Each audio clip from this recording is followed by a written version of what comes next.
And last but by no means least, Hsing. Hi, so I'm going to share 7 short stories and 1 cliffhanger, hopefully which some of you may be writing part of the conclusion to.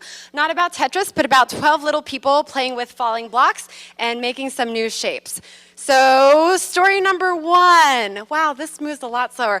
There are large education companies who know they need to reinvent themselves, but are oftentimes building for schools or districts rather than individuals. At the same time, there's a new kid in the picture. Tech startups, oftentimes bright, passionate people, but usually who haven't taught in K-12 classrooms before. And both of these guys are living in this beautifully designed world outside of school. So that begs the question, how can the same kind of attention and priority to end user needs and behaviors that goes into the shape of new commercial products like the iPhone go into the shape of new K-12 learning products? So the idea we're toying with is what would happen if we brought different disciplines into the same space to hack together, namely teachers thinking very deeply about the designing of learning interactions with technologists thinking very deeply about the design of digital interactions. And so for the past few months, a small collective of teachers, technologists, and designers have been meeting up at iBeam, which is an art and tech space in New York City, and engaging in essentially an extended hackathon of sorts. And some stories are beginning to emerge. Story number 2, the discussion board, which oddly has looked pretty much the same for a super long time. Fairly ugly, threaded, asynchronous text. And one of our teachers who was trying to engage multiple classrooms in a debate about the justification of war and asking how it could be different. So this is one of our prototypes, Discussion Spawn, which is a drag and drop user interface where you can put multiple types of media prompts, including text, videos, images, on which you can start to engage in asynchronous or synchronous discussion. And the other piece that Discussion Spawn was playing with was how semantic data might actually be engaging for students. So for example, if you start seeing your word counts or your word choices and how that influences the number of people who support you or don't support you.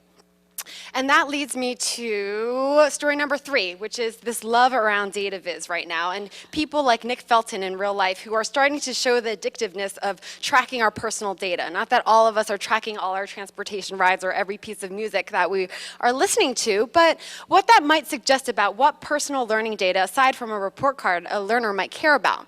So this is my learning story, which was a prototype we built, which lets you kind of track your actions, your behaviors, and your moods in order to create this narration of your learning process through time, which as it rolls up may cause you to be able to see things and reflect on your own personal data and learning, like seeing maybe I actually don't dig vampires so much, maybe I actually kind of like Shakespeare or Hamlet more. Actually, that isn't what it's going to look like, but it may look like something else eventually. Anyways, RoboGirl is the next story about students who may not naturally be inclined towards engineering or robotics or towards structured gameplay, and teachers who may not have enough funds to buy all component parts for a bunch of radios or to build a gigantic robot. So on these series of electronic missions, as you're successful, you unlock these component parts, which are kind of like Lego building blocks, but are actually capacitors and resistors in which you can take into your future shed and start building things and playing around with things, questions you have. Story number 5 is about how our eyes often glaze over when we see equations as the first thing we learn, and how our time spent looking at Spider-Man or at skateboard tricks on YouTube actually might be great hooks into understanding and applying those equations. So Reel 'em In is kind of like Delicious meets Mythbusters, where as teachers are browsing in their everyday lives, they can pull in popular cultural artifacts to integrate into their teaching. So this is now going, okay. And then finally, story number 6 is about peer-to-peer learning through teaching. And our students basically were creating math tutorials for each other recorded through mobile devices, which were also able to be accessed through a physical installation. And we actually had students asking to watch more tutorials. Story number 7 is about special education students who, even though they were in 8th grade, still had to learn really mundane words like cat and mat. And that's how we came up with Read, Rap, Rock, a hip-hop karaoke game in which their kids are engaged with music and sound, and like Mario Brothers, they're singing away at karaoke and may end up at level 1, but as they're moving along, they may start to unlock more words in their word box, and riffing a bit off of hip-hop culture, end up battling in freestyle. And so those are really quick 2 to 3 sentence descriptions of some of the prototypes that have emerged from our little collective. And we've been keeping our ideas and our concepts and our code base open in order to say, please, more people join us, or please, more people prioritize.